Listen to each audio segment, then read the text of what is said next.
So after watching the Western Kentucky game, I noticed something about the Alabama offensive line, which is sort of cool but weird at the same time, considering where we've been for the past couple of years.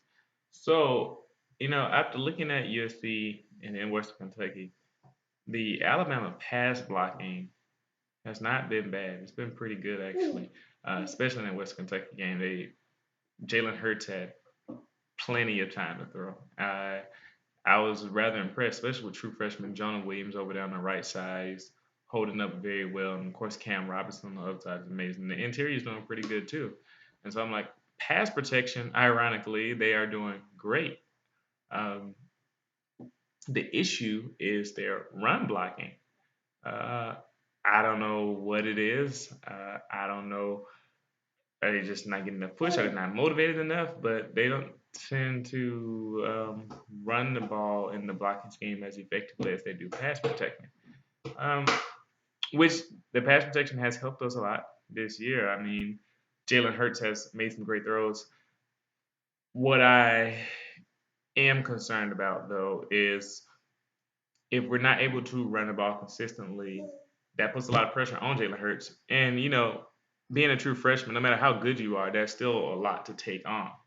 And so, what I what I want to happen is that the running game can get going and Jalen Hurts can really excel.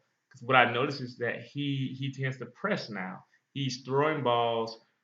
Um, Sometimes, being a freshman, making a mistake, locking on to some guys. Seeing him lock on to our Darius Stewart, seeing him lock on to Calvin Ridley. And sometimes it's good, giving your receivers a chance to catch it. But other times it's just getting the ball in there. Even some throws across the middle. I notice he's a little bit late sometimes. His timing isn't down perfectly, and that's expected. Like I said, he's a freshman. Um, but without a running game, he's going to be more likely to continue doing that, which is not ideal. When you take the pressure off, he'll be able to slow the game down a little bit even more, and then be able to be even more effective because he's not the only weapon that the other teams are looking out for. And so that's actually another point I wanted to bring up with the pass. So even though the pass protection is good, Jalen Hurts still is developing the timing and his passing skills in general. Like we've seen him do some great things, so we're excited about the future. But there's plenty of balls I've seen where he's late in the timing and the ball gets there a fraction too slow, and the DB has time to catch up and break up the pass. Or he throws the ball and the receiver has to slow down ever so slightly to catch the ball. Or he's throwing across the middle and he holds on to it for a while and then he has to fit it into a tighter window than what was necessary just maybe a second or two earlier. So those are things he has to continue to develop. So even though he has great pass protection, he still has to get the timing down and making the best throws. And I believe what will help him do that is also having the pressure taken off by having the offensive line run block better. So what we can see is pass protection offensive line is the best that it's been, I think, in the past 3 years.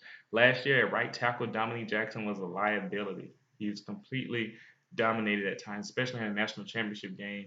Kevin Dodd and those guys just ran right by him, and it happened throughout the season. Jonah Williams already is better than him in pass protection, at least. So that is something to look out for.